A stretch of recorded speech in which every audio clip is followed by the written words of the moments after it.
Welcome to How to Split a Toaster, a divorce podcast about saving your relationships from True Story FM. Today, it's time to meet your toaster for the very first time.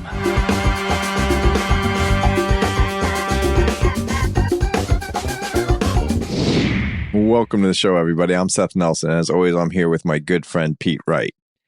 As you know, this is a show about saving your relationships, and we focused a lot on personal relationship with yourself, with your kids, with your co-parents, with the ghost people, the grandparents that care about the kids that are getting involved, meddling, maybe helping, maybe not. And we've touched on this other relationship, but we're going to focus on this season. The attorney-client relationship.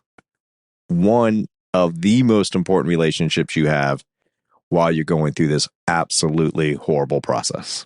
When we started this podcast, Seth, everything I had learned about the attorney-client relationship, I learned from movies, as you know. And so my assumption was, that my attorney would also be my paid best friend. I have been disabused of many of those assumptions in my friendship with you. Yes, huge assumptions in many levels. Okay, we're not having our own counseling session. No, we're not. On episode 1, season 10. This is big. But what I'm interested in to kick us off is when you need an attorney and you're making the first call. What is it that starts to define the attorney-client relationship? The attorney-client relationship begins, check your local jurisdiction, when you think it does. What does that mean? That's when it starts. So, as we know, if you tell your attorney something, it's confidential. The attorney cannot share what you've shared with them, except in extremely limited circumstances. So, when does that relationship begin? So here's what I learned way back in law school when you take a class called Professional Responsibility. And the first question is, who is your client and when do they become your client? So this guy runs in to your office and you're a first-year associate and he's covered in blood and he's holding the knife and he says, I stabbed her. I need a lawyer. And you look up and say, I do real estate law. Okay. Okay. Was that exchange confidential? If that client, potential client, believed that when he was talking to you, he knew you were a lawyer. He tells you what happened. If he believed that you were his lawyer in that moment, that is all protected under attorney-client privilege. Wait, question. What you're just describing is a relationship that sounds to me like it has not been contractually or financially established, but just circumstantially established. Like there was a guy who admitted to a crime and he happens to be in the same room with an attorney and he feels pretty strongly that guy's his attorney. Yeah, he sees your name on the door, Seth Nelson, attorney. He comes in. Are you an attorney? Yes. I stabbed her. I need you to defend me. And you're like, I do real estate law, right? Even though you don't practice that kind of law. That's right. You're still locked in and no money has exchanged hands, still locked in. So just this week, I had a potential client set up a call. We ran the conflict check through our system to make sure that the other side hadn't already called me. Okay. Sits down in my conference room, doesn't fill out the information that we give. I'm like, well, they're here. I'm going to talk to them. I won't make them fill out a form. Like, what's the problem? And there is a parent and an adult child sitting in the conference room. And I said, who's whom? Because I don't know. And I have a lot of parents that show up with an adult child to help them through their divorce. And the parent starts telling a story that I quickly realize is not family law. Okay. It deals with family dynamics, but it's not a divorce case. It's not a paternity case. It is nothing to do with the area of law that I practice. A case you would not take. I am not taking this case. It's not my area of law.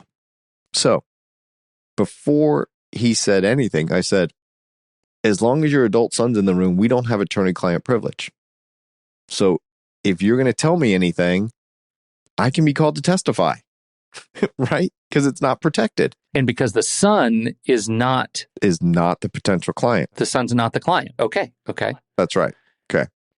So now the adult son steps out. I'm talking to the parent who tells me this story. And I said, not my area of law. I can't help you.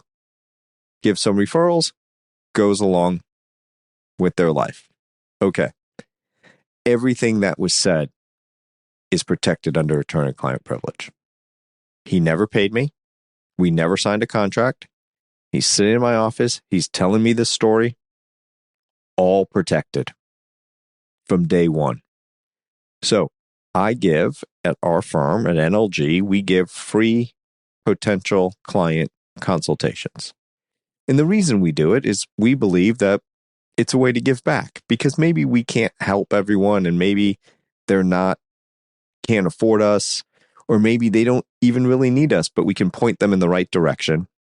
And that's what we do. Every single call is protected under attorney-client privilege as long as no one else is on it. And I am now conflicted out if the other side calls me. Process question. How do you remember all of the engagements that require attorney-client privilege? Do you just assume every conversation we have is protected? Oh, every conversation with the client is protected.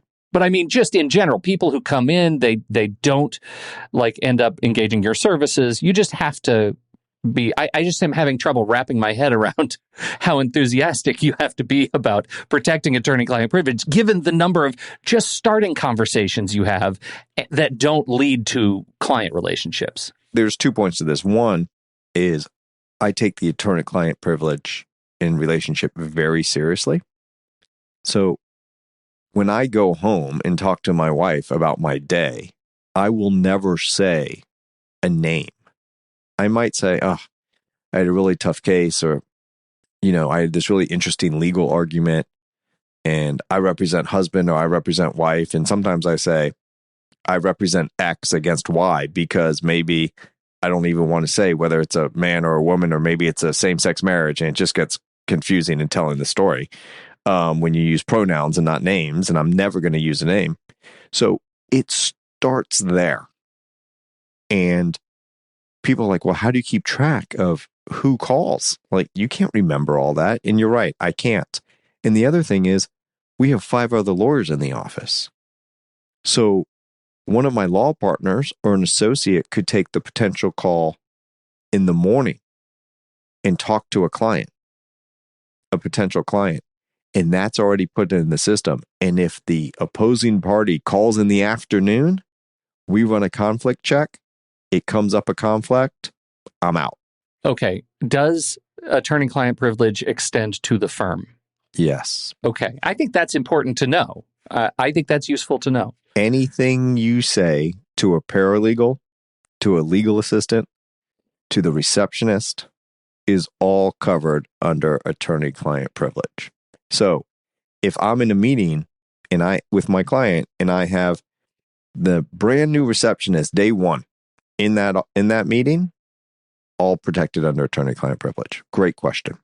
So let's go back to that first call, right? What do you need to do as a potential client to prepare to call your attorney, and what should you expect on that call? The very first thing you should expect is for them to put you on hold to run a conflict check. Okay. Whoever you're talking to first, you need to understand that if they're doing what they need to do, that they're going to say, please give me your full name and give me your spouse's or soon-to-be or your ex, whoever it is, the opposing party's full name. Let me run a conflict check, because I need to make sure that my law partner did not talk to them at any time. And sometimes it comes back and all I can say, right, is, I'm sorry, I have a conflict. I can't talk to you about this case. Well, what do you mean you have a conflict? What does that mean? I'm sorry. I'm not allowed to talk to you about this case. I really apologize, but I have a conflict. Well, can you give me some names of some lawyers then that I can call? I'm sorry, I can't. Because now that would be helping the other side. Yeah, right. Now, and let's be very clear. I am taking this to the letter of the law, so to speak. The potential client that called me first did not hire me. I didn't charge them. I didn't earn a penny. I gave my time for free. And now I sound like a jerk. I can't help you. I'm sorry. Like, I feel badly as a person, but so that's the first thing you should expect. Well, and because the assumption is if I'm on the phone with you and you tell me I can't talk to you about this case, that may be the first time I'm hearing this is a case. What does that even mean? That's right. That's right. And that just rolled off my tongue. Right. So what that means is you're calling me about a legal problem, and we call that a case or a matter. That's our shorthand for it. So be prepared in the first call, no matter who's answering, to be put on hold. Okay. Which is not what you want when you call the law office. Right. You're looking to call to a lawyer. Then the second thing you should expect is a process of how do I get past the conflict check to talk to the lawyer? What is that law firm going to ask me to do? Are they going to put me right through? Are they going to say I need to schedule it? Are there forms that I need to fill out before they will talk to me? We need to have expectations that the law firm or the lawyer is going to expect things from me, the potential client. Okay? So be prepared for that. They might ask you some basic questions. When were you married? How many kids? Are you employed? How much do you make? What about your spouse? How much do they make? What are some of your assets or your net worth? Some lawyers are trying to do that to be like, can you afford me? Some lawyers are doing that so when we have the initial conversation, I have some basic information so I can give you some legal advice and counsel that is right on point to your case, as opposed to broad generalities. Okay. One of the things we've talked about conflict checking in the past, and you said some people actually go through the process of calling good lawyers to make sure that they're conflict checked out. Yep. Is that as a strategy? Is that something that can be addressed through the courts? Do you get your judge friend to weigh in on when you suspect this is happening, or is it just part of the process? Yes, it's a strategy. No, there's nothing the judge can do about it. And it's used every single day. Oh, well, it sounds horrible. Well, when you're in a business, no matter what business it is, I should say an industry, people know the good doctors and bad doctors. People know the good lawyers and bad lawyers, right? People in the plumbing industry know the good plumbers and bad plumbers. So I have clients that will call me and say, who do I need to conflict out? And I'm like, well, there's a list that I have of lawyers that I believe are not good lawyers, that are going to try to create problems, not solve problems, that are going to be difficult and argue about every little thing, that are going to draw the case out and cost the clients more money. And I don't want them on the other side. And I don't view them as good lawyers. So I'll tell my client, call them, conflict them out. Interesting. But then I will say, if you're not happy with me and you want a good lawyer, I've got the names of 3, 4, 5, 6 lawyers that you can call to interview. And if you have a better attorney-client relationship, you feel a better jive with them, it just clicks better for you, hire them. Because this relationship is so important. But then I'm giving out names of good lawyers, and I'm like, you might not want to conflict all of them out because you want your spouse to hire someone good with someone good on the other side, because then we will both work to get your case resolved. And if not, we'll try to limit the fees and cost. You guys, the clients, can't get in the way of that, right? But you actually want your opposing counsels to have a good relationship. It's better for you.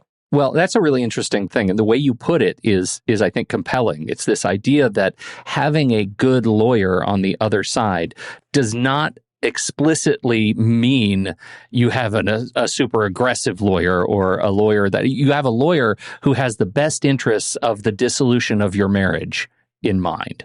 Right. Now, they have to zealously advocate for you under the professional responsibility rules, what we're required to do. But sometimes it is not in your client's best interest to go argue over every little thing. Okay. Right. All right. So we're back to building this relationship. That first call, we've got you're on hold because you're being conflict checked. You're getting that initial bit of information. When do you feel? What's the next step in this initial, meet cute? The next step that I always ask is, what is your goal for this conversation? The initial call. Over 90% of my potential clients cannot answer that question. Okay. How so? To me, it seems like I'd be making some assumptions. You're calling a divorce attorney. What's your goal for the very first conversation? I would assume that if I'm calling a divorce attorney about the subject of divorce, let's make that explicit. Good call. That I am interested in potentially hiring the attorney, and I want to learn about the attorney, the way they practice, and find out if we'd be a good fit. That is very logical. Probably wrong. Great question, and that's what people should be doing. Oh, okay. If they're ready to hire someone, maybe they're not. Okay. Maybe they're just like, I just want information. But most people are stressed and they've just been served with divorce papers, or they're dealing with a domestic violence issue, or they just cannot take another holiday season with his in-laws and the way that he treats her or the kids or whatever, and been told in fight after fight after fight, I'm going to leave you and I'm going to kick you out of this house and you're going to be homeless and I'm going to take the kids from you, year after year after year. So the first call, and I say, what's your goal out of this initial consultation? They say, I want to keep the house. I want to make sure that I have the kids the majority of the time. I cannot afford to live on it, so I don't know how much alimony I'm going to get. I need to get alimony, and I think he's got a whole bunch of debt that I don't know about, and there's no way I'm going to be able to pay for it, and that's what I need out of this. And I'm like, slow down. So 90% of the calls that you get for those initial calls are people who are already down the road in their heads on their divorce.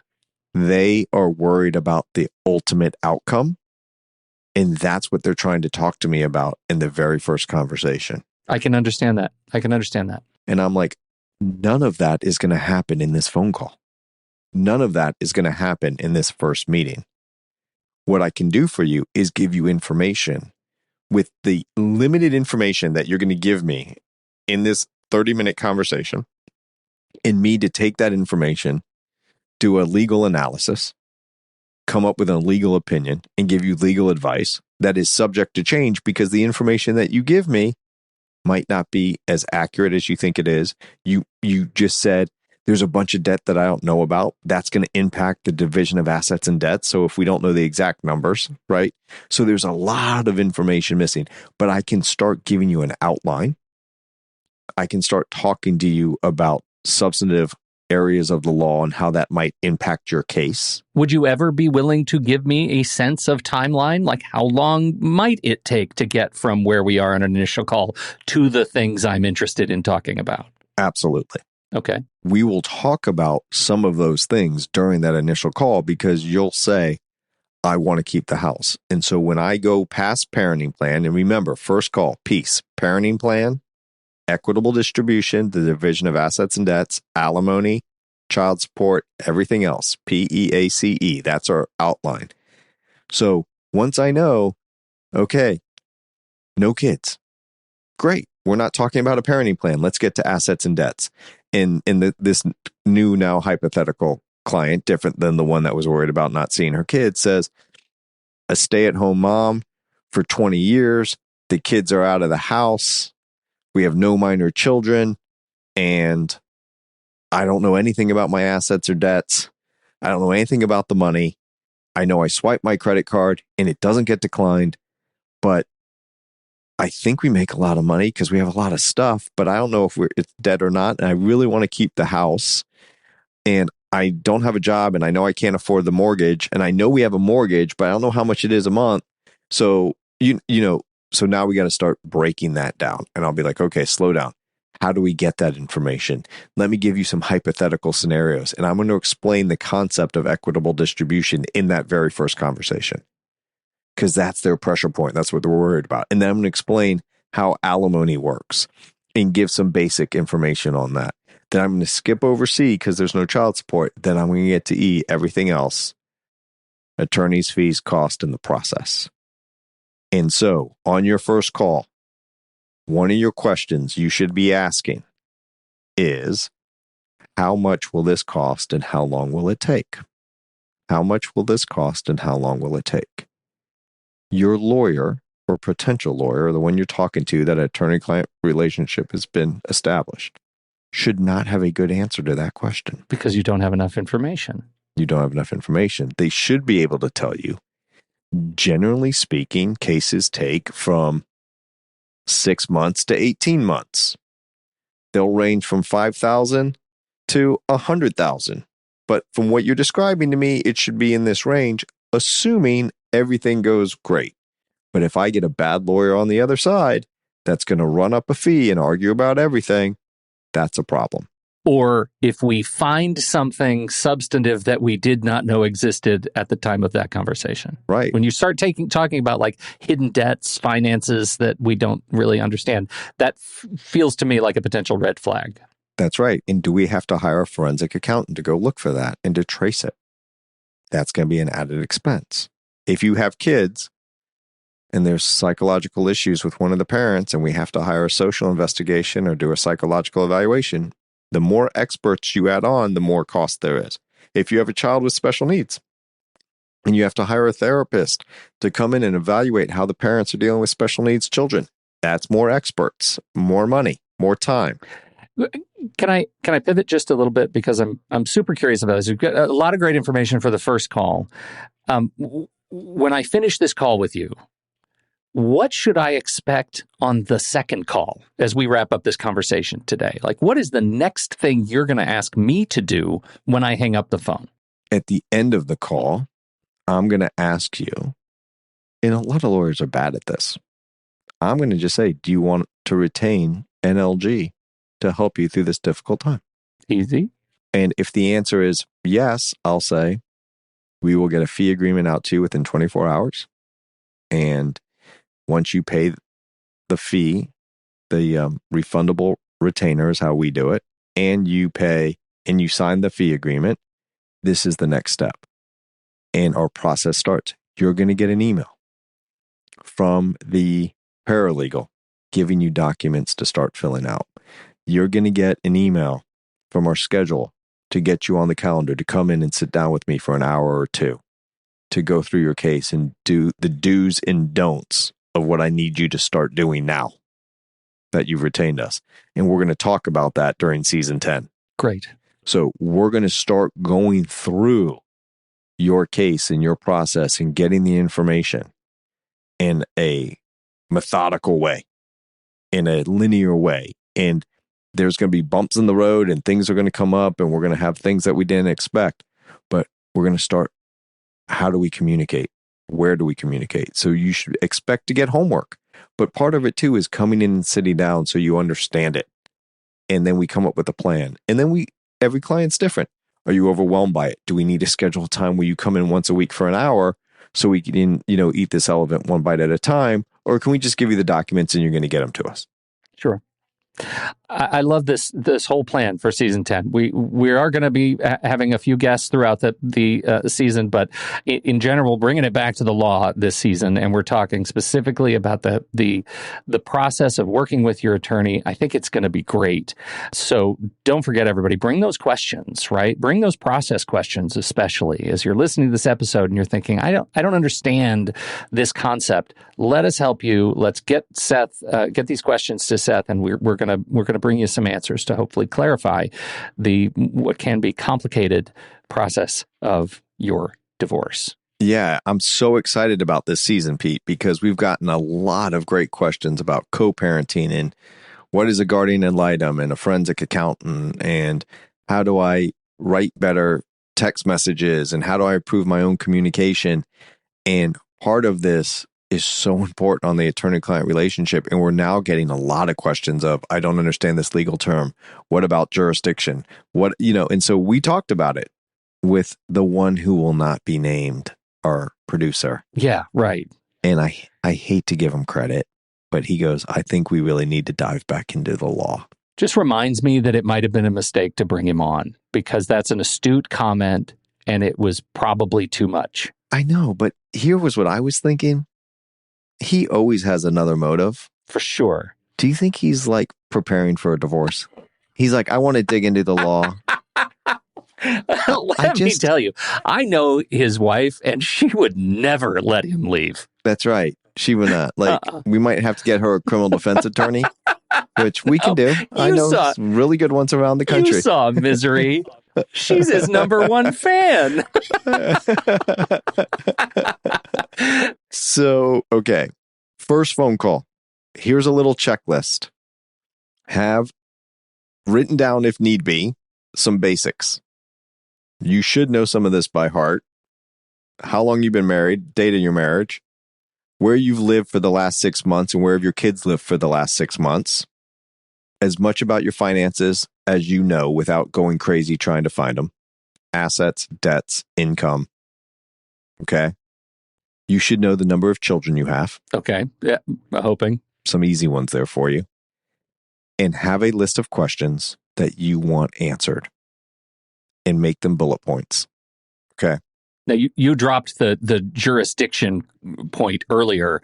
This is pretty much standard, or is it jurisdictionally specific? No, this is, when you're talking to any lawyer, you should be asking this. And I threw in some questions about where you've lived and for what reason. That's going to cover the jurisdiction when you're talking to your lawyer. That should spark them. Now, the other thing you should ask your lawyer is, what's the best way that I communicate with you in your office? How do I get a hold of you when I need you? And what can I do to be your best client? You got to help your lawyer help you. Okay? Ask those questions. I like that. We're going to make you a hero to your lawyer, first of all. That's our goal. They will keep your costs down. There you go. Thank you again, Seth. Thank you, everybody, for downloading and listening to this show. Thank you to those who are showing up for the live stream. We love doing these live, and we absolutely will take your questions. If you're on a platform that offers comments as you're watching this thing, drop them in, and they'll come to us as we're recording, and we'll take them on live. So thank you, everybody. Here's to a great new season with a lot of great conversation to help you smooth your divorce. On behalf of Seth Nelson, America's favorite divorce attorney, I'm Pete Wright. We'll see you next time right here on How to Split a Toaster, a divorce podcast about saving your relationships. How to Split a Toaster is part of the True Story FM podcast network, produced by Andy Nelson, music by T. Bless and the Professionals and DB Studios. Seth Nelson is an attorney with NLG Divorce and Family Law with offices in Tampa, Florida. While we may be discussing family law topics, How to Split a Toaster is not intended to, nor is it providing legal advice. Every situation is different. If you have specific questions regarding your situation, please seek your own legal counsel with an attorney licensed to practice law in your jurisdiction. Pete Wright is not an attorney or employee of NLG Divorce and Family Law. Seth Nelson is licensed to practice law in Florida.